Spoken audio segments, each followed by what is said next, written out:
Okay, this is an interesting article. Yeah, I mean, it just emphasizes how you got this white politician who keep using this, racist tropes, white supremacy, blah blah blah, as a way of getting votes from blacks, a way of being liked. You got this guy Tim Walz, who's a real, real lowlife. This is an article in Daily Caller, and you have Tim Walz, who writes this on in now defunct articles on his state websites, blaming basically white people for all the fraud that this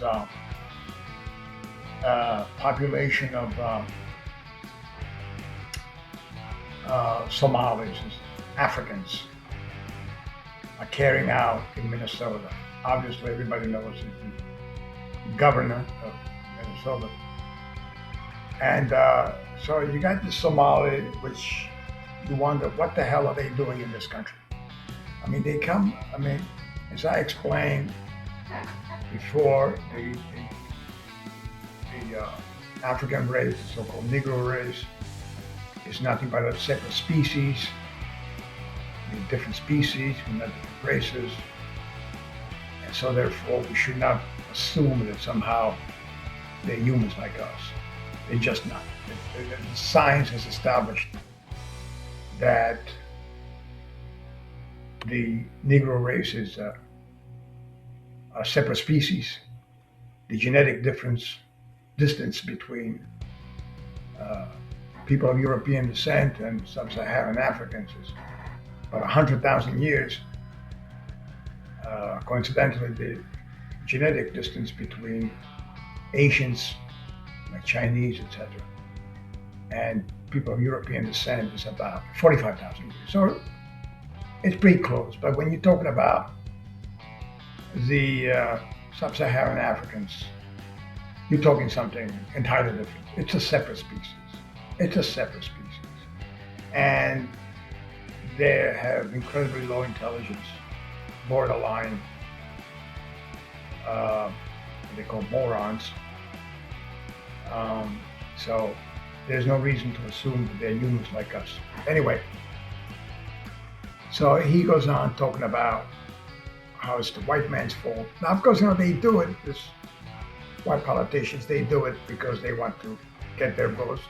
Because the only way Democrats get elected nowadays is if they have white people vote for them.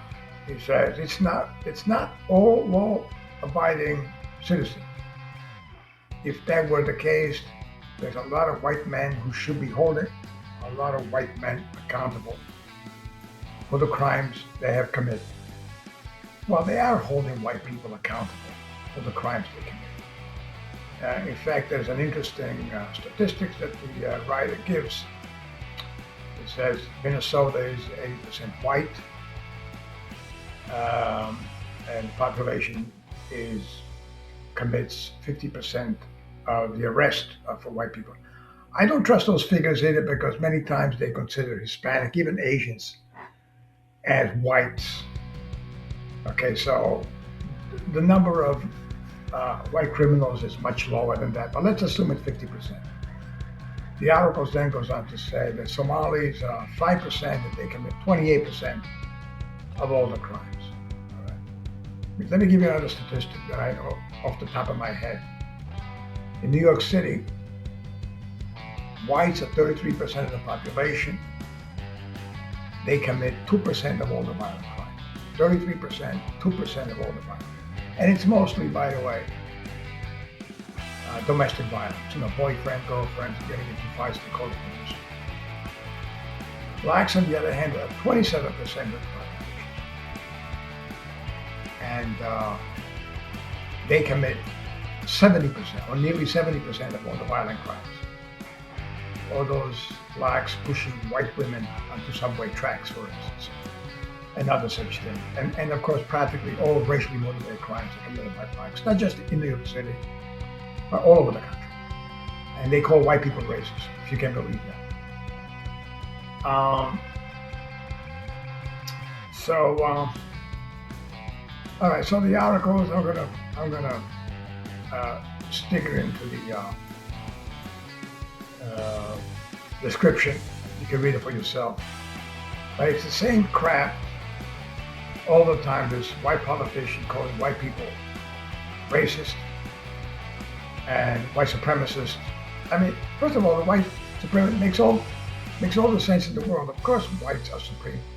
That's the reason why they go to white countries, because we create civilizations. Do you think that? I mean, everyone. I mean, even black Africans are saying this. We will never build a civilization in Africa. There's not a chance. I mean, other than in their imagination, like Wakanda. It's, you know, and even South America. I mean, barely the Asians have been able to build something. But even the Chinese, really, it's only a small portion of China, really. You can say it's civilized. So they come to us. We don't go to them. We don't go to them other than try to teach them how to, how to run a government, which of course is a waste of everybody's time. So this is the story all the time, and you have to start being proud of being white, and not to go along with this white politician. It's so discouraging when I hear even some of my friends talk about white supremacy. What the hell are you talking about? I was just talking to somebody who, we were talking about Columbus Day and all that, and he says Columbus, and then he is it discovered, and then he puts it in parentheses, kind of like he discovered, kind of like he didn't discover. Of course he discovered. Of course he discovered. A white man discovered America. I mean, what were the chances that Amerindians, the Aztec and the Incas, whatever, to discover anything? I mean, they got here by accident. Okay, so, so this is the story. Your comments are welcome. Thank you very much.